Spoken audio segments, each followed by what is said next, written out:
Bienvenidos al podcast de la Iglesia La Comunidad de Cristo. Aquí podrás escuchar la palabra explicada expositivamente. Si quieres conocer más de esta comunidad bíblica, te invitamos a que nos visites en nuestra página www.ccc-online.org.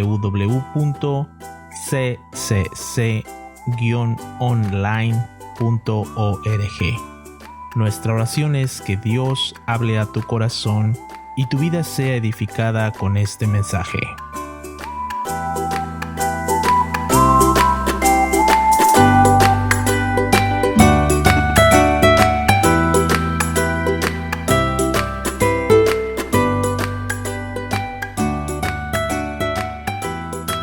El nacimiento de Cristo cambió la historia e incluso nuestro calendario se divide en antes de Cristo y después de Cristo.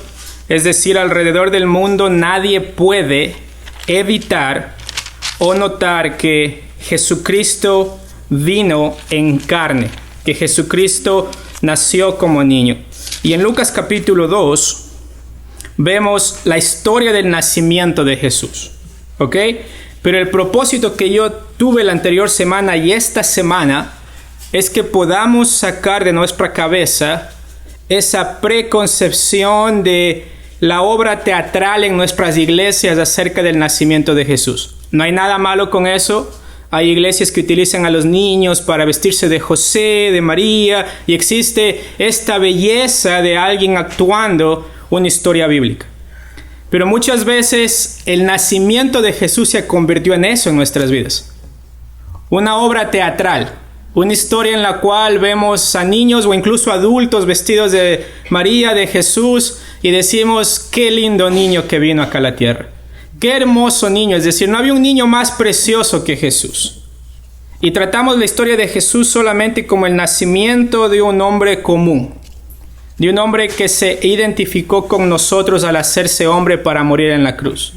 Pero algo que quiero que nosotros podamos tener en la mente es acerca de la deidad de Jesucristo, acerca de que Jesús nunca dejó de ser Dios cuando vino acá a la tierra. Y de alguna manera el nacimiento de Jesús no debe producir en nosotros una idea de ternura, qué bonito, sino debe producir en nosotros temor al ver a la persona de Dios mismo encarnarse en la persona de Jesucristo. Y segundo, gozo. Porque las buenas nuevas de Jesús encarnándose producen temor al ver que Dios mismo caminó en la tierra, pero también producen gozo por esa misma razón. Porque cuando el ángel viene donde los pastores, les dice, les traigo buenas nuevas de gozo. Entonces, mis hermanos, yo sé que algunos estamos caras largas hoy día, ¿ok? Hermanos y hermanas. Pero el propósito esta mañana es que al entender la historia de Jesús nosotros podamos tener un gozo que no se puede explicar, un gozo que realmente viene de conocer más de cerca a nuestro Jesús. Como cantábamos hoy día en el himno, ¿no es cierto? Hay cosas bellas en este mundo. Y o sea, una de ellas es mi esposa, ¿no? O sea, la persona más bella del universo para mí. Pero Cristo es más bello. Y esto tenemos que entenderlo, porque la belleza de ella tiene sentido cuando vemos a la persona de Cristo como la persona más bella. Y el punto de nuestra vida, mis hermanos, el centro de nuestra vida va a ser que tenga sentido cuando Cristo se convierte en la persona más bella para nosotros. Y eso comenzó con el nacimiento de Él. Entonces vamos a orar esta mañana. Señor Dios, rogamos, Padre, para que esta mañana nuestro corazón esté dispuesto a escuchar su voz, Señor amado. Padre, gracias por habernos dado su palabra, por haber inspirado el texto, por haber soplado el texto para que sea palabra suya. Gracias, Espíritu Santo, por haber salvaguardado su palabra al ser escrita por hombres comunes y corrientes, pero que fueron guiados por usted, Espíritu Santo. Gracias, Señor y Dios, por darnos esa convicción de que su palabra es verdad, no porque nosotros así lo creemos, sino porque en esencia lo es.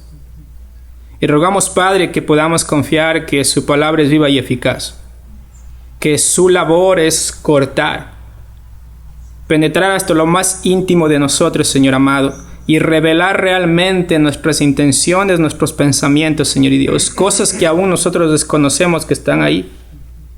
Pero rogamos, Padre, que seamos sensibles a su palabra. Que nuestros ojos estén atentos, nuestros oídos estén abiertos, Señor amado. Que nuestro cerebro esté funcionando al punto en el cual podemos entender su palabra. Y ruego, Padre Celestial, que usted pueda hablar a nuestro corazón a través de esta palabra. Ruego, Señor y Dios, que su Espíritu Santo abra nuestro entendimiento, que nos ilumine en nuestra mente. Y que al terminar este sermón, Padre, podamos ver la belleza de Cristo. Podamos enamorarnos más de la persona de Cristo.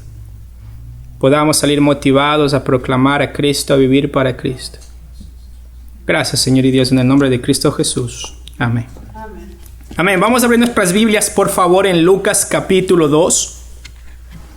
Y el propósito va a ser cubrir el día de hoy del versículo 8 hasta el versículo 14. Lucas capítulo 2, del versículo 8 al versículo 14. Me avisan cuando lo tienen, por favor. Había pastores en la misma región que velaban y guardaban las vigilias de la noche sobre su rebaño. Y he aquí, se les presentó un ángel del Señor, y la gloria del Señor los rodeó de resplandor, y tuvieron gran temor. Pero el ángel les dijo: no temáis, porque he aquí os doy nuevas de gran gozo que será para todo el pueblo, que os ha nacido hoy en la ciudad de David un Salvador, que es Cristo el Señor. Esto os servirá de señal: hallaréis al niño envuelto en pañales, acostado en un pesebre. Y repentinamente apareció con el ángel una multitud de huestes celestiales que alababan a Dios y decían: gloria a Dios en las alturas y en la tierra paz, buena voluntad para con los hombres. Mis hermanos, solo leyendo me produce gozo en el corazón esto. Pero es interesante que dentro de la historia del nacimiento de Jesús, después de habernos dicho en el versículo 7 que María da luz en un lugar humilde, en un pesebre, en un lugar donde los animales comían, en un lugar donde se almacenaba la comida para los animales, ¿ok? Aparece esta proclamación de parte de un ángel. Y esta proclamación de parte de un ángel viene primeramente a un grupo de personas comunes y corrientes. Esto es algo muy interesante de notar dentro de la predicación del Evangelio o del anuncio de parte del ángel del nacimiento de Jesús. Porque estamos viendo en Lucas que Lucas establece una división o un contraste muy grande entre lo que era la adoración al emperador y lo que era la verdadera adoración a Dios mismo. Entonces, la adoración al emperador se daba en estos círculos en donde los famosos, donde las personas del mundo eran las que recibían primeramente la noticia acerca del nacimiento del rey. Estaba reservado para cierto tipo de personas que vivían dentro de los círculos sociales altos, que pertenecían al gobierno o que juraban lealtad al César. Pero algo muy interesante es que la primera cosa de estas buenas nuevas de gozo es que nos dice que estas buenas nuevas viene a estos pastores que estaban en la misma región.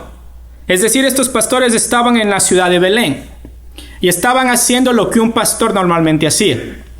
Velaban y guardaban las vigilias de la noche sobre su rebaño. Y yo creo que a veces nosotros leemos muy rápido esta historia y pasamos directamente al versículo 9. Pero algo muy interesante es entender qué representaban los pastores dentro del pueblo de Israel. ¿Se han preguntado esto? Porque muchas veces el enfoque solamente está: oh, el ángel vino a los pobrecitos. El ángel vino a los más humildes. Entonces los únicos que le importa a Jesús son los pobres económicamente. Y a veces se hace un énfasis extra en la cualidad de los pastores que ellos representaban en la sociedad. Pero algo muy importante de entender dentro de los pastores de Israel es primeramente el aspecto económico. ¿A qué me refiero con esto? En el Antiguo Testamento, el tener ovejas representaba la parte central de la economía de Israel. ¿Ustedes saben quiénes eran pastores de ovejas en el Antiguo Testamento? Abraham era uno de ellos. Moisés era un pastor de ovejas. Y también David era un pastor de ovejas. Entonces, el hecho de aparecerse a los pastores no está muy divorciado del hecho de las promesas que el Señor hizo tanto a quién, a Abraham y a David, acerca de que de ellos vendría el Mesías. Y es muy importante entender esta parte porque está conectado con la historia misma de Israel. ¿Por qué? Porque el pastor representaba también la guía y la protección, y el pastor tenía la autoridad y el liderazgo sobre las ovejas. ¿A qué me refiero con esto? Es decir, la oveja dependía totalmente del cuidado del pastor, de la protección y de su guía. Incluso la historia nos dice que los pastores conocían tanto a sus ovejas y sus ovejas conocían tanto a sus pastores, que si el pastor llamaba a sus ovejas en medio de otras ovejas y otras cabras, ¿saben qué sucedía?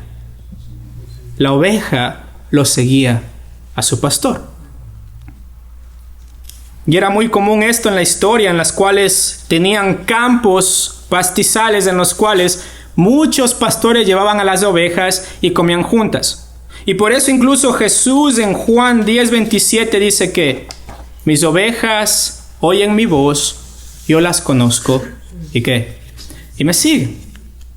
Entonces hay esta conexión en la cual Israel entendía que en su historia el pastor representaba a esta persona que tenía autoridad sobre las ovejas, que representaba en el Antiguo Testamento la parte central de su economía. Ahora, no solamente eso, sino que en el ámbito social, un comentarista dijo lo siguiente: el hecho que el ángel se haya revelado a los pastores, anunciarle el nacimiento de Jesús, implicaba que el ángel fue a un grupo ignorado e incluso despreciado, así como eran los pastores en el tiempo de Jesús. En el primer siglo, en el tiempo de Jesús, los pastores muchas veces ni siquiera podrían estar cerca del templo. Ellos se dedicaban solamente a cuidar a sus ovejas. Y ellos invertían la mayoría del tiempo y la mayoría de su vida en los campos, ¿cuidando de quién? Cuidando de sus ovejas. Entonces hay esta imagen en la cual en el primer siglo la imagen de ser pastor había sido degradada ya no a la parte central de la economía, sino había sido degradada a alguien bajo en la sociedad. Pero en el Antiguo Testamento vemos que la figura del pastor era muy importante. ¿Por qué? Porque incluso en el ámbito espiritual, mis hermanos, ¿a quién se le conoce como el pastor? Salmo 23. Si ustedes van a Salmo capítulo 23, y quiero que vayamos allá, yo sé que lo conocemos mucho. Salmo capítulo 23. ¿Lo tienen?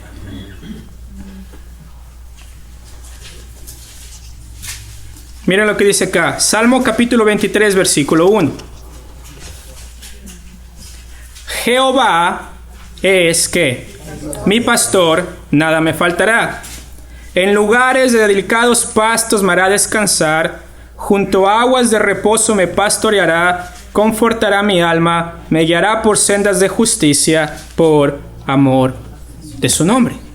Entonces la figura del pastor en el Antiguo Testamento de alguna manera representaba el cuidado que Dios tenía de su pueblo como el pastor, como el líder, como el guiador, como el protector de ellos. Y no solamente en Salmo 23, sino si ustedes van a Primera de Pedro capítulo 5, quiero que podamos ver Primera de Pedro capítulo 5. No solamente se habla de la persona de Dios como nuestro pastor, sino que en Primera de Pedro capítulo 5,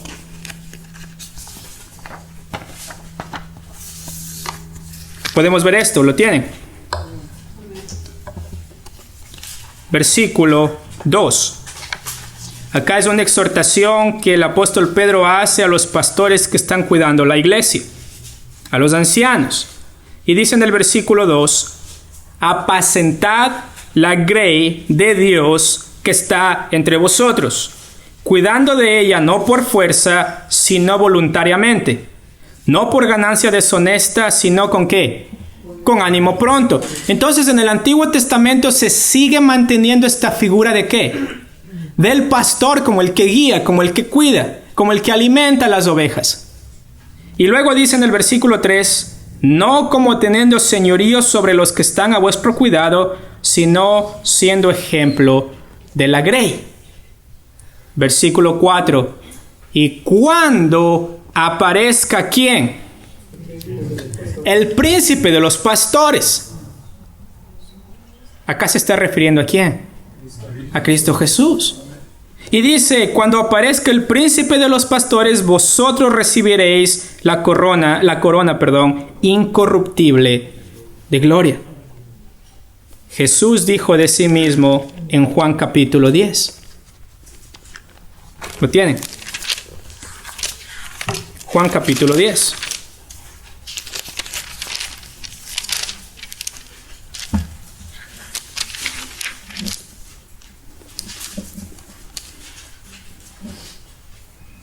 En el contraste que él hace con el ladrón que viene solamente a hurtar, matar y destruir, acá nos dice en el versículo 10, en la segunda parte de Juan capítulo 10, versículo 10, dice, el ladrón no viene sino para hurtar, matar y destruir.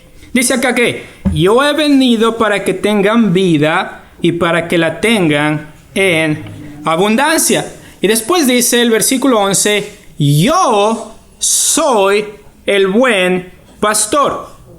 El buen pastor da su vida por las ovejas. Entonces vemos que la figura del pastor tiene esta figura de, sí, dentro de la sociedad alguien humilde, pero también tiene esta figura tanto en el Antiguo como en el Nuevo Testamento de alguien que representaba el cuidado, la protección, la alimentación de una oveja que es indefensa, de una oveja que es tonta, de una oveja que puede perderse simplemente por salir del redil y no sabe cómo regresar a casa. Y por eso en Lucas capítulo 15 vemos la parábola de ¿qué? De la oveja perdida. Entonces vemos que dentro de la seguridad del Señor, en Lucas capítulo 2, entendemos que la parte de el ángel apareciéndose a los pastores no solamente tiene que ver con la parte de Dios atendiendo a los humildes, sino también de trabajar con esta idea o con esta verdad de que el pastor de pastores estaba ¿qué? Naciendo en la persona de Jesucristo. Es muy interesante esta figura del pastor, pero no solamente eso, sino que miren lo que dice Génesis capítulo 49. ¿Ok? Génesis capítulo 49. Vamos a ir hasta Génesis, ¿ok? Génesis capítulo 49.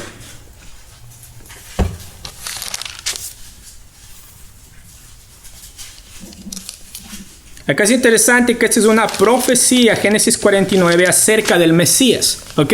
Estamos en Génesis. Y miren lo que dice el versículo 24. Génesis 49, versículo 24. Mas su arco se mantuvo poderoso y los brazos de sus manos se fortalecieron. Por las manos del fuerte de Jacob, por el nombre del pastor, la roca de Israel, por el Dios de tu Padre, el cual te ayudará, por el Dios omnipotente, el cual te bendecirá, con bendiciones de los cielos de arriba, con bendiciones del abismo que está abajo, con bendiciones de los pechos y del vientre. Las bendiciones de tu Padre fueron mayores que las bendiciones de mis progenitores, hasta el término de los collados eternos. Serán sobre la cabeza de José y sobre la frente del que fue apartado de entre sus hermanos. Benjamín es el lobo arrebatador, a la mañana comerá la presa y a la tarde repartirá los despojos. Acá está haciendo una profecía acerca de los hijos de Jacob, pero como consecuencia está hablando acerca del Mesías que vendrá. Y es interesante que utiliza la figura del pastor dentro de la protección, del cuidado, de que Él va a luchar por ellos. Hay esta figura del pastor, mis hermanos, en el Antiguo Testamento y en el Nuevo, que no es esta figura de alguien solamente humilde. Sí, está esta figura humilde en la cual el Señor Jesús se humilló hasta lo sumo y se hizo hombre. Pero también está la figura del Señor Jesús como este pastor, este Mesías, este ungido que va a hacerse niño. ¿Para qué? Para cuidar, para guardar, para proteger, para bendecir a sus ovejas. Miren lo que dice Salmo 80. Salmo 80.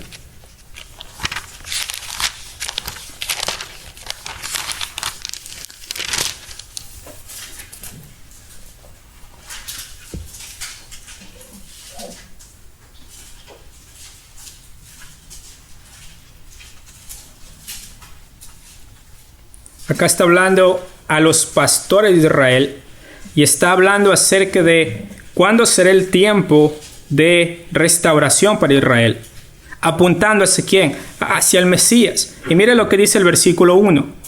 Oh pastor de Israel, escucha, tú que pastoreas como ovejas a José, que estás entre querubines, resplandece, despierta tu poder delante de Efraín, de Benjamín y de Manasés, y ven, ¿a qué? A salvarnos. ¿A quién están clamando acá? Al pastor de Israel. Es decir, al pastor por excelencia. Es decir, están esperando a este pastor que va a ser la persona que va a defenderles, que va a salvarles. Y acá hay un clamor que dice, ven a salvarnos. Y luego dice, oh Dios, restáuranos, haz resplandecer tu rostro. ¿Y qué? Y seremos salvos. Y seremos salvos. Entonces, esa conexión entre el Mesías, el ungido, que va a ser nuestro pastor. Es hermoso, mis hermanos, estudiar esta palabra del pastor tanto en el Antiguo como en el Nuevo Testamento. Y el último verso que quiero llegar es a Miqueas, capítulo 2. Miqueas, capítulo 2. Yo sé que está escondido Miqueas entre sus Biblias. Miqueas, capítulo 2. Está Jonás, Miqueas, ¿ok? Y si no saben dónde está Jonás, Abdías, Joel.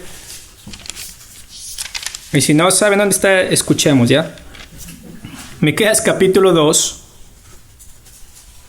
versículo 12. ¿Lo tiene? Miqueas capítulo 2, versículo 12 y 13. De cierto te juntaré todo, oh Jacob, recogeré ciertamente el resto de Israel. Lo reuniré como ovejas de Bosra, como rebaño en medio de su aprisco. Hará estruendo por la multitud de hombres. Subirá el que abre caminos delante de ellos. Abrirán caminos y pasarán la puerta, y saldrán por ella, y su rey pasará delante de ellos, y a la cabeza de ellos, ¿quién? Jehová. Y utiliza esta figura del pastor, del que va a estar al frente de ustedes. No tanto esta figura del pastor tan humilde, aunque sí, dentro culturalmente en el tiempo de Jesús hay esta figura de los pastores humildes.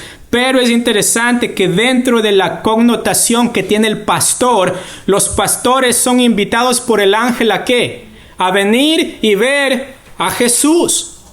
Vengan a ver al pastor de pastores, vengan a ver a su pastor, vengan a ver al que va a cuidar de ustedes como ovejas. Él va a cumplir esta labor por excelencia que ellos cumplen estando en el campo todos los días con sus ovejas, sacrificándose por sus ovejas, conociendo a sus ovejas, nombrando a sus ovejas. El pastor hace esa tarea y ahora les dice, vengan y vean al pastor que van a hacer, al príncipe de los pastores, al pastor por excelencia. Él los va a cuidar, Él los va a proteger. Este niño es el pastor de pastores, Jesús. Y regresando a Lucas capítulo 2, mis hermanos. Lucas capítulo 2, el versículo 9. Porque es hermoso, se presenta a estos hombres comunes y corrientes en los pastores, como los pastores, pero reconocemos que en el versículo 9, el ángel va a presentarles al pastor de pastores. Es decir, aunque ellos son pastores de profesión, para salvarse necesitan ver al pastor de sus almas. Y ahora los pastores pasan de ser pastores a ser ovejas perdidas, porque necesitan llegar al pastor. Y el versículo 9 dice, y he aquí se les presentó un ángel del Señor. Y el he aquí significa, pongan atención porque viene algo importante acá. En inglés se traduce como behold. O sea, pon atención, no te pierdas esto, porque es importante dentro de la historia. Y dice, pon atención, he aquí se presentó un ángel del Señor. En el libro de Lucas este ángel viene por tercera vez, ¿ok? Primera vez se le aparece a Zacarías. Capítulo 1 de Zacarías, versículo 11. Zacarías está en el templo y se le aparece un ángel. La segunda vez se aparece ¿a quién? A María. En Lucas capítulo 1, 28. Y la tercera vez también se aparece en Mateo a José. Cuando le dice, no dejes a tu mujer, no tengas temor de tomarla como mujer, porque lo que ella tiene en el vientre es del Espíritu Santo. Y ahora aparece, ¿a quién, mis hermanos? A los pastores. Se aparece a los pastores. Y lo que es interesante es que nos dice que estos mensajeros fieles, es decir, cada momento que el Señor tiene un mensaje importante, envía a los ángeles y nos dice que lo que es interesante es que la gloria del Señor los rodeó de resplandor y tuvieron ¿qué? Gran temor. Gran temor. Porque se aparece el ángel del Señor reflejando la gloria ¿de quién? Del Señor. Y miren lo que es interesante es que cuando el ángel se aparece a Zacarías, ¿qué dijo Zacarías? Por fin el ángel apareció. Zacarías estaba temblando cuando vio al ángel, porque tenía el reflejo de la gloria de Dios. Lucas capítulo 1 versículo 13. En Lucas capítulo 1 versículo 29 nos dice que el ángel se apareció a María. ¿Y María qué? Se turba. ¿Por qué? Porque el ángel tiene el resplandor del lugar de donde viene. ¿Viene de dónde? Del trono de Dios, mostrando la gloria de Dios y produce temor. Y ahora, sin excepción, viene el ángel a los pastores. Y nos dice que la gloria del Señor los rodeó y nos dice que ellos tuvieron gran temor, mis hermanos. Esto significa que ellos estuvieron atemorizados, extremadamente temerosos. Y por eso yo les decía, antes del gozo viene el temor. Porque muchas veces, mis hermanos, nosotros pensamos de Dios en la persona de Jesús, no como Dios, sino como mi mejor amigo. El Jesús que le puedo llamar cuando yo quiera y cuando no quiero le puedo rechazar. Pero si ustedes se dan cuenta, la verdad de que el Señor Jesús se encarnó significa que cuando los pastores ven la gloria de Dios, ellos se asustan porque ven solamente el reflejo de la gloria de Dios. Ven el reflejo de la persona de Dios en los ángeles, mis hermanos. Y a veces hay gente que me dice, pastor, yo vi un ángel.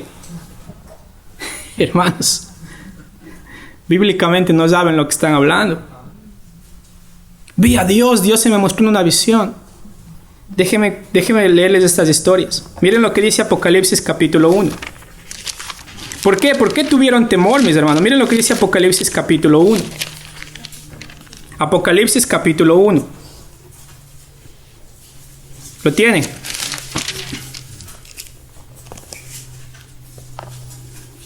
Acá Juan, el apóstol, tiene una visión acerca de ¿quién?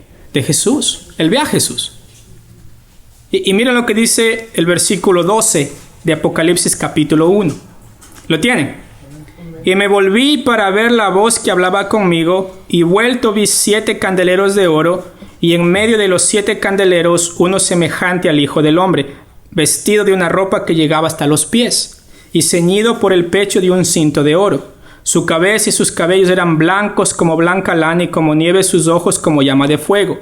Y sus pies semejantes al bronce bruñido, refulgente como un horno, y su voz como estruendo de muchas aguas. Tenía a su diestra 7 estrellas, de su boca salió una espada aguda de 2 filos, y su rostro era como el sol cuando resplandece en su fuerza. ¿Y qué sucede cuando Juan lo ve? Cuando le vi, caí como muerto a sus pies. ¿Por qué? Porque es la presencia de Dios mismo. ¿Entendemos esto? O sea, Juan no dice, por fin puedo ver directamente a tus ojos, o por fin puedo entrar a tu presencia, déjeme pasar. Juan dice, caí como muerto, es decir, no pude soportar la belleza de la gloria de Dios, el brillo de haber visto a Jesús mismo resucitado, no puedo. Y cae como muerto. Y luego dice que Él puso su diestra sobre mí diciéndome que no temas. No temas. Porque si Jesús no le hubiera dicho no temas, Él estaría muerto en ese momento. No temas, yo soy el primero y el último. Ahora miren Mateo capítulo 17, porque hay otro encuentro en el cual Jesús está en la tierra y acá estamos en el texto que habla acerca del monte de la transfiguración. Lo tienen, Mateo capítulo 17. Lo tienen, mis hermanos. Versículo 5. Recuerden que acá Jesús se transfigura, es decir, muestra su gloria. ¿Ok? Y aparece acá con dos testigos. El uno es Moisés y el otro es Elías, que estaban hablando con Jesús. Y es interesante que dice en el versículo 4. Entonces Pedro dijo a Jesús, Señor, le llama Dios acá. ¿Ok?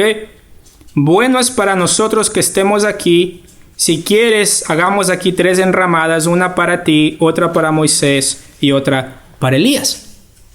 Y es como que Pedro está muy cómodo ahí.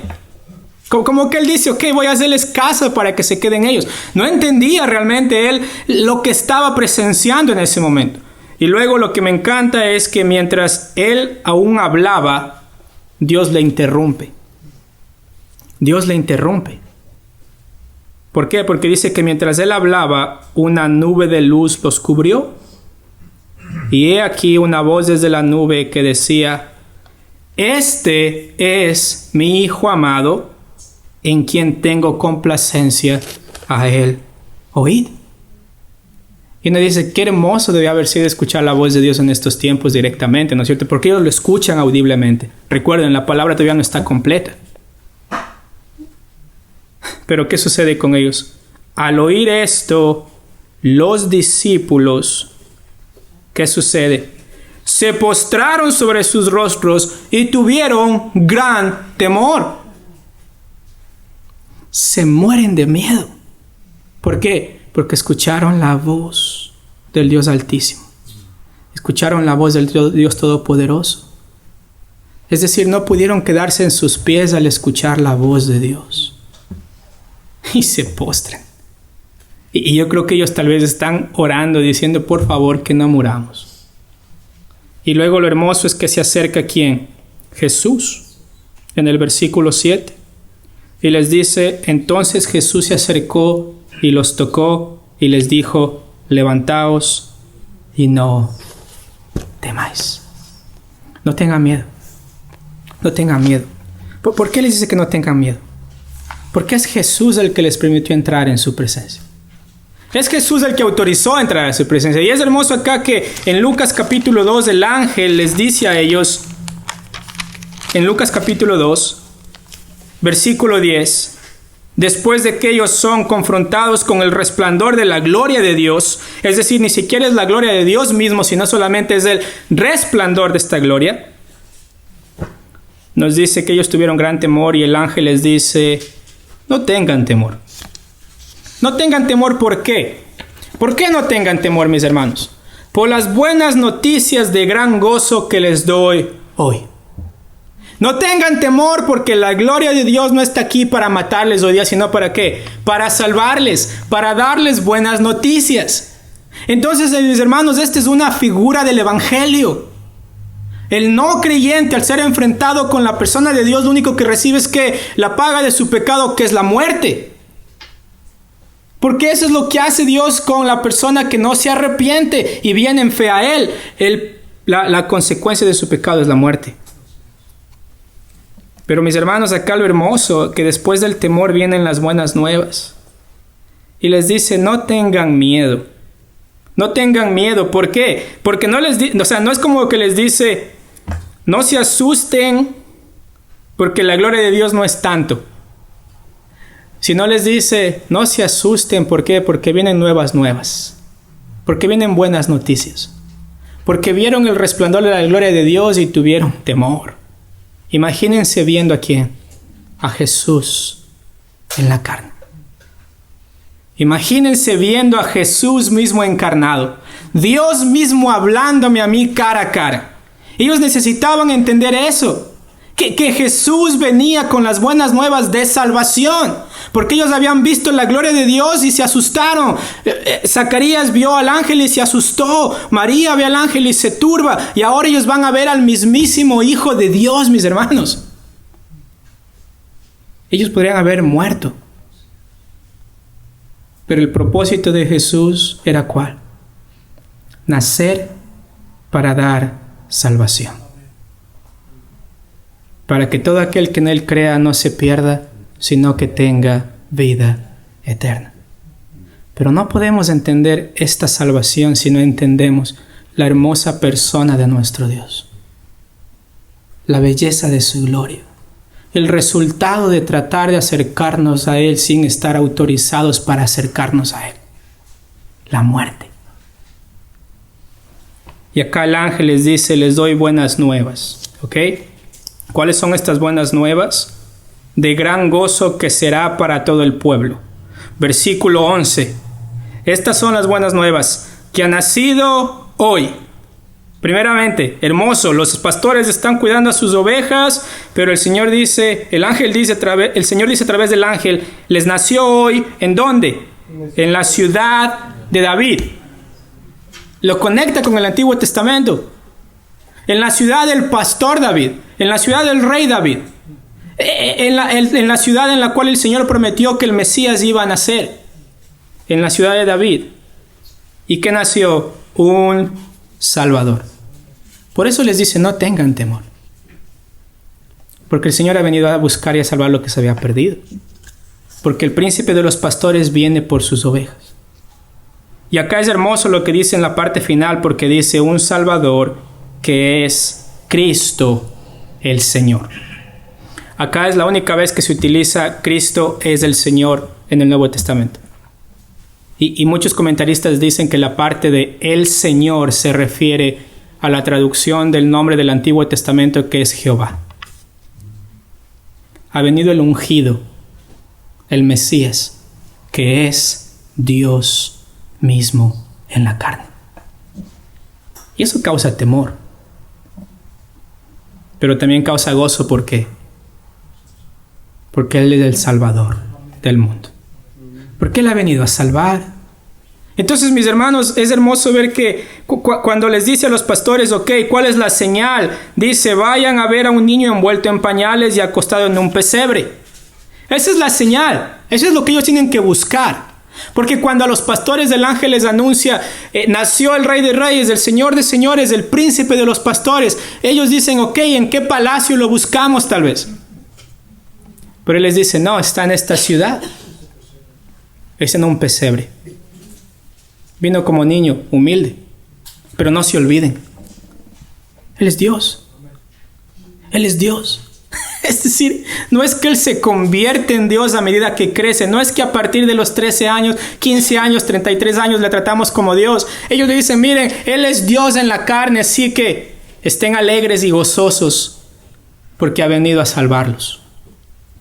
Ha venido a salvarlos. Y les dice las señales que le van a encontrar envuelto en pañales, acostado en un pesebre. Y luego, mis hermanos, yo creo que esta es la parte con la cual voy a terminar, porque si no voy a continuar hasta las 3 de la tarde. Esta parte en la cual culmina en adoración hacia el niño. ¿Ok? En adoración hacia Dios encarnado. Porque, mis hermanos, no sé, hay veces en nuestra vida que perdemos la reverencia a la persona de Dios. Y porque Él nos ha salvado, nosotros decimos, está bien. Estamos en Cristo, está bien. Voy a vivir como me da la gana, está bien, estoy en Cristo. Y perdemos la reverencia que debemos tener a la persona de Jesucristo. Perdemos la reverencia de saber que Él es Dios. Y vivimos como queremos porque realmente nos olvidamos de que antes del gozo viene el temor de Dios, la reverencia a Dios. Viene el hecho de saber que Él no es como yo, aunque se hizo hombre. Viene el hecho de saber que Él no pecó como yo peco, aunque se hizo hombre. ¿Por qué? Porque Él es Dios y se merece adoración. Y por eso termina esto adorando. Ni siquiera los pastores pueden hablar hasta ahora, porque todo es el mensaje de parte de Dios. ¿Cuál es el mensaje de parte de Dios? Él es el Salvador. ¿Y qué sucede? El versículo 13 nos dice que y repentinamente apareció con el ángel una multitud de las huestes celestiales. Y nos dice que estas huestes celestiales alababan a Dios, mis hermanos. O sea, literalmente un ejército que está adorando a Dios. Un ejército de ángeles que continuamente sirven a Dios. Ellos bajan y hacen lo que están acostumbrados a hacer cuando están en la presencia de Dios, que adorarle. Y bajan y ven a Jesús nacido en un pesebre. ¿Y cuál es la reacción de ellos? Adorarle. Le adoran. Es como que los ángeles no esperaban el momento. Estaban ansiosos de bajar y decir gloria a Dios en las alturas. ¿Por qué? Porque Jesús estaba ahí con ellos desde la eternidad. Porque ellos sabían que ese niño es Dios. Porque ellos sabían que ese niño no era cualquier niño. La belleza de Jesús no estaba tanto en la ternura de hacerse un niño bonito. Estaba en el hecho de que Él es Dios en la carne. Y los ángeles bajan y no adoran al César. No adoran a Roma, no adoran a los pastores, adoran a Jesús. Y nos dice que este ejército, es interesante como un comentarista lo dice, que lo que hacen los ángeles es transferir su ocupación de la exaltada posición que ellos tienen en adorar a Dios para bajar a la tierra ¿qué? Y adorar a Dios también. Y nos dice que este ejército de huestes celestiales adoraban a Dios diciendo, gloria a Dios en las alturas y en la tierra paz, buena voluntad para con los hombres. Mis hermanos, yo me pregunto esta mañana, ¿qué les produce en su corazón cuando hablamos de la persona de Jesucristo? ¿Qué les produce? Tal vez una motivación de pedir algo. Tal vez una motivación de decir, Jesús, ayúdame con esto. Tal vez una motivación de decir, Señor, me está yendo mal en la vida. ¿Por qué? Porque si yo creo en ti. Pero mis hermanos, lo que nos produce primeramente al escuchar el nombre de Jesús es unirnos al ejército de huestes celestiales y clamar gloria a Dios en las alturas. ¿Por qué? Porque nos dice acá que ha llegado a la tierra la paz. Ha llegado a la tierra la persona que puede hacer que ese temor se convierta en gozo. Porque ha llegado la única persona que puede acercarnos a Dios. Solamente Jesucristo. Pero no se olviden, Jesucristo sigue siendo Dios. Es Dios y seguirá siendo Dios. Y por lo tanto, mis hermanos, quiero que saquemos estas preconcepciones de nosotros. De tratar a Jesús solamente como un hombre. Él es hombre y Él es Dios. 100% hombre y 100% Dios. Así fue como vino a la tierra.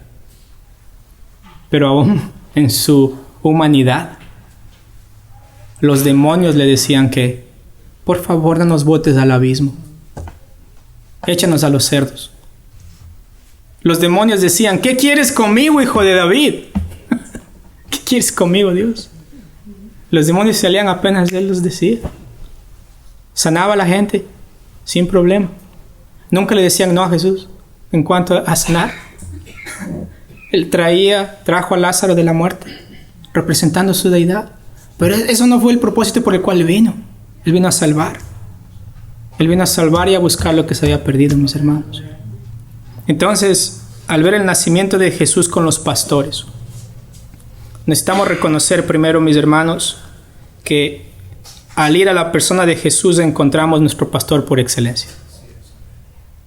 Él es el que vino para ser el buen pastor. Él es el que dio su vida por sus ovejas. Las ovejas no son del pastor, ni del líder, ni de los hermanos. Todos somos ovejas que le pertenecemos a Cristo Jesús. Amén. Segundo, al ser ovejas, necesitamos escuchar al pastor, a Jesucristo. Necesitamos conocer a Él. Necesitamos conocer su voz. Pero al conocer su voz y al conocerle a Él, mis hermanos, debemos de explotar en adoración. Porque no podemos conocer a Jesús y no adorarlo. No podemos realmente decir, Jesús, yo te conozco más, y seguir viviendo vidas como que Jesús no existiera. Mientras más conozco a Dios, mientras más conozco la gloria de Dios, mientras más escucho acerca de Dios, mientras más estudio acerca de Dios, más me enamoro de Dios, más adoración doy a Dios. Y esto comenzó desde que Jesús era un niño, mis hermanos. Desde que Jesús era un niño, hubo este reconocimiento de adoración a Él. Y lo hermoso es que es interesante que para los ángeles, ellos bajan a la tierra y empiezan a adorar. Y en la Escritura nos dice que, y en la tierra paz, buena voluntad para con los hombres. No sé quién tiene otra traducción, no sé cómo dice en la de las Américas. Dice, gloria a Dios en las alturas y en la tierra paz entre los hombres en quienes Él se complace. Amén. Esa es una mejor traducción. ¿Por qué? Porque muchas veces la gente dice, bueno, si eres una persona de buena voluntad, tienes paz.